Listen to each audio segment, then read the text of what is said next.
Ah, les mignons. Vous ne vous êtes jamais demandé d'où ils viennent? Ils vivent sur cette planète depuis bien plus longtemps que nous. Dans les 2 premiers films, les mignons étaient des faire-valoir, quoi. À chaque fois qu'on avait besoin d'un petit moment comique, on coupait sur eux, on coupait sur un gars qui faisait une bêtise qu'il faisait.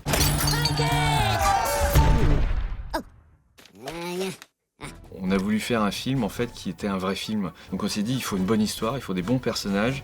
Ils ont tous le même objectif. Servir le maître le plus moche et le plus méchant qui soit. C'est les pickpockets. C'est la banane. Et ce qu'on a essayé de faire, justement, dans ce film, qu'on n'a pas trop fait dans les précédents, parce qu'ils n'étaient pas forcément les personnages centraux, c'est que, au moins sur ces 3-là, on a essayé de les caractériser un petit peu plus. Herb, voici les nouvelles recrues. Kevin, Stuart et le tout petit adorable Et Bob. Ballo, par la tricota. Et moi, étant fan des 2 premiers films, j'ai adoré découvrir les personnalités de ces 3-là. Kevin, c'est le plus intelligent des 3. Et puis Stuart, il est hyper cool. Oh, la méga ukulélé.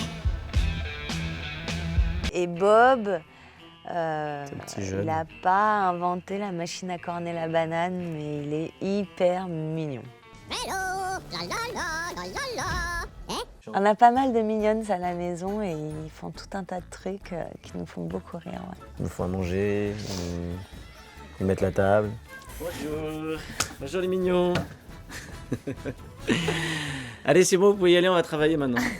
J'adore Marion Cotillard et je trouve qu'elle serait parfaite pour ce rôle-là, de femme forte, et en plus de ça, avec ce penchant intéressant qui est le personnage du méchant du film. En lançant son nom, en fait, on s'est dit dans la discussion, mais pourquoi pas prendre le vrai couple qu'il y a dans la vie? Et c'est là où je me suis dit, Guillaume Canet, ce serait génial s'il pouvait jouer le rôle d'un dandy, un petit peu, super extraverti. Mesdames et messieurs, Scarlett Overkill!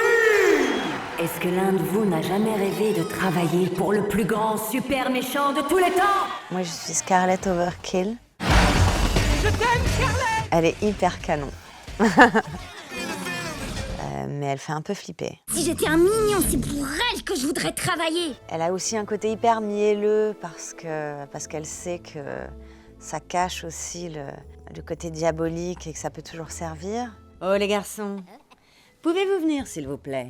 Je vous présente mon mari, Herb, inventeur, super génie, viril. Extra, vous êtes follement petit, vachement jaune, et ça me plaît. Et c'est un grand enfant, c'est un personnage qui est à la fois très cool, comme ça. C'est un personnage très amusant à doubler. Et elle est folle de lui. Oui, je sais. T'as vu Marion, t'es vachement dans la séduction au départ, quoi. Ouais. Parce que t'es la méchante, mais là c'est la scène en fait où tu montres ton côté hyper humain en fait, parce que t'es super méchante d'un côté, mais en même temps chez toi, enfin quand tu rentres chez toi, t'as ton mari et tout ça. Je t'aime, tu vois. Voilà. Ouais.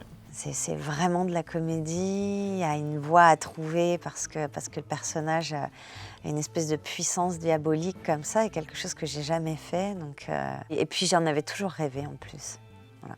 On peut vraiment se lâcher, on peut faire des choses, tenter des choses dans le jeu qu'on ne tenterait pas forcément sur un film.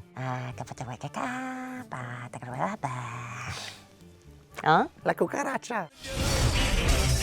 Surtout ne le prenez pas mal, mais je vous déteste. Et maintenant, torture.